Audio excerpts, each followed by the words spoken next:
Leroy Smith, how you doing? Good, Ray. Good to see you. Good to be here in Des Moines. Thank you.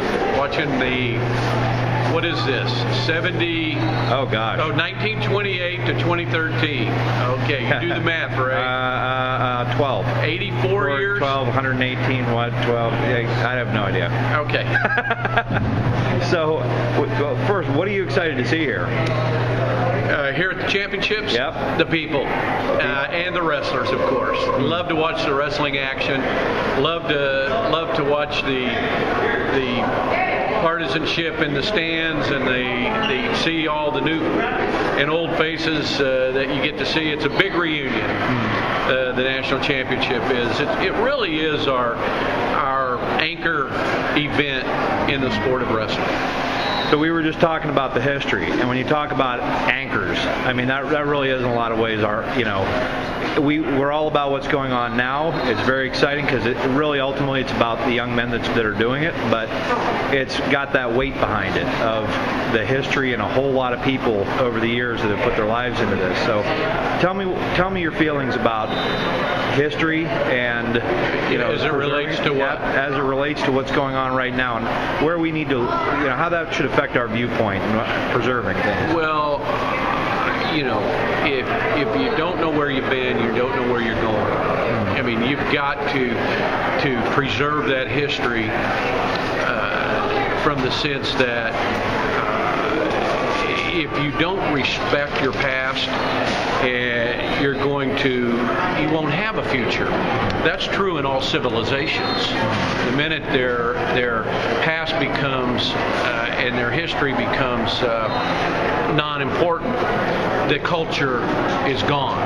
So it's very important right now for us to do everything we can at the National Wrestling Hall of Fame, for example, to preserve our history, our heritage through our Hall of Fame, the history makers, and use those assets to build up the sport, to promote the sport, to market the great values and benefits of the sport and what it brings to society.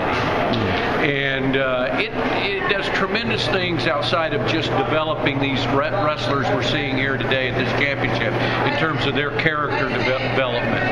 It opens the doors for so many people that do not have a road of their own. They can't afford other things, so this is an economical sport, and it's a sport. We have every color out there wrestling represented in the sport, big, small. So it's a sport for all. Yes. And we need to get that message out there, not only in our communities here in the United States, but obviously with this big Olympic challenge we have going on now, we need to get it to the world, because we are the sport of inclusion.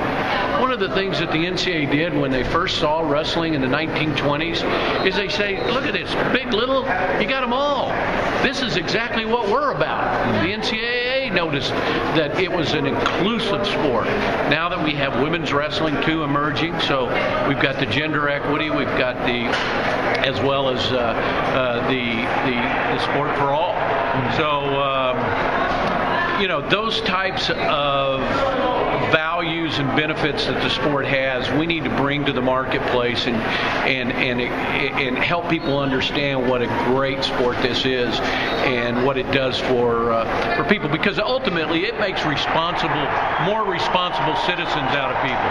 So there is, when you invest in wrestling, you're going to get something in return, because you cannot participate in this sport and not get a work ethic out of it, get some discipline out of it.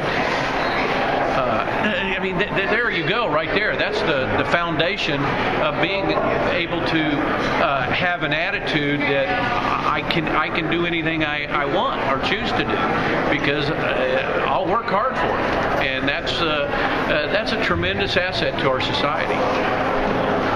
Very good. Thank you. Thank you.